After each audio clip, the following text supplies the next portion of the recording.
Returning now to our breaking news that we brought you at the top of the bulletin, the assassination of Hamas's top political official, Ismail Haniyeh, in Tehran.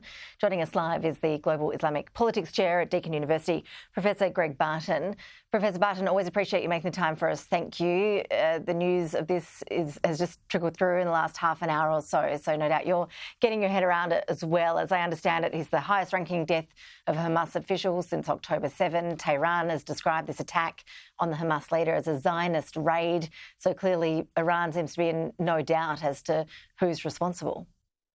Yeah, I don't think there is much doubt there about that, Ash. Israel's not confirming or denying, but it does have the capacity to operate in Iran and does, and so it's not surprising it could do this. The question is, why did it do this? I mean, to be fair, Haniyeh was on the American global terrorist list since 2018. The International Criminal Court requested an arrest warrant back in May. So, there's plenty for him to answer to. It's not surprising people would be targeting him. But he was also a guy who could mediate between Fatah and Hamas and other Palestinian factions. And of course, we just recently had a beginning of an agreement between Fatah and Hamas regarding who would rule the Gaza Strip, which Israel was not happy with for understandable reasons. They don't want Hamas to play a role in Gaza in the future. So eliminating him sort of changes that calculus. He ruled Gaza effectively as head of Hamas from 2007 to 2017, and since that time was head of the Hamas Political Bureau, but based in Doha. So that meant that he was out of the loop probably in terms of planning for the terrible October 7th Hamas attack, and was one of a group of people that were used in negotiations for hostage release. So the hostage release negotiations now are in peril. So there's swings and roundabouts in terms of what Israel may gain and what impacts for the region, but it's not clear what the full calculations were made in deciding to go ahead with this assassination. And what does it mean for Hamas? How large a figure was he? Tell us a bit about the power structures within Hamas and how that leadership vacuum is likely to be filled from this point.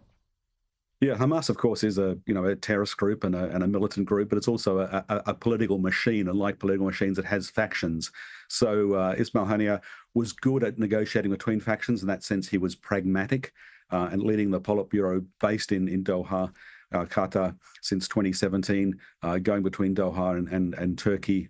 It would have been significant if he was assassinated in Turkey or in Doha. The fact that he was assassinated in Iran probably is an easier thing to explain, less repercussions.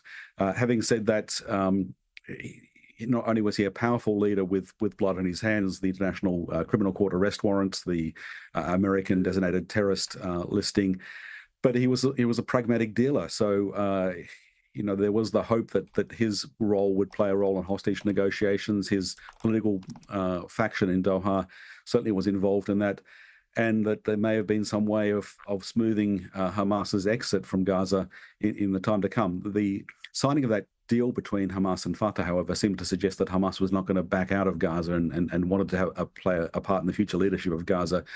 So that may have been a factor in deciding that, from Israel's point of view, if we can assume it was Israel behind the assassination, that it was better to have him out of the game than in it. But it is a risky move because he was a guy you could deal with. As I said, he's got blood in his hands. He was wanted, terrorist designation, but a negotiator between a very factional Hamas. The terrible attack of October 7th is very much attributed to Yahya Sinwar, who's leading Hamas in the Gaza Strip. And the political leaders who were largely in Doha apparently were not in the loop on that. So there was some disputes between them about the rightness of that attack and the wisdom of it. But what is clear now is that whatever Haniyeh could contribute, he's out of the game. There's not going to be that sort of very senior, perhaps the most senior Hamas figure able to be negotiated with. And many people will celebrate that, but it also closes off options. Greg, just finally, when you look at repercussions, what should we expect in terms of retaliation? Well, the most worrying thing for many people is that this may be the end of any negotiations of hostage release. That's devastating for hostage families. It also likely indicates that the Netanyahu government in Israel is bent on sort of pushing ahead with, as it said, its plan to eliminate Hamas. Can't be done militarily or politically, but clearly they're not going to use a negotiated approach to trying to deal with Hamas.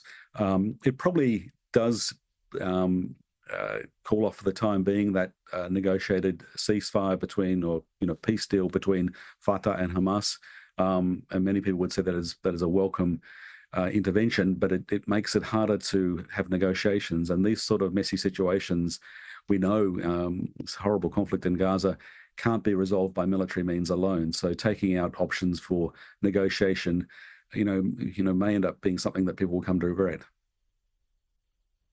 Greg Barton, always appreciate you sharing your expertise with us. Thank you for joining us with your reaction to that breaking news.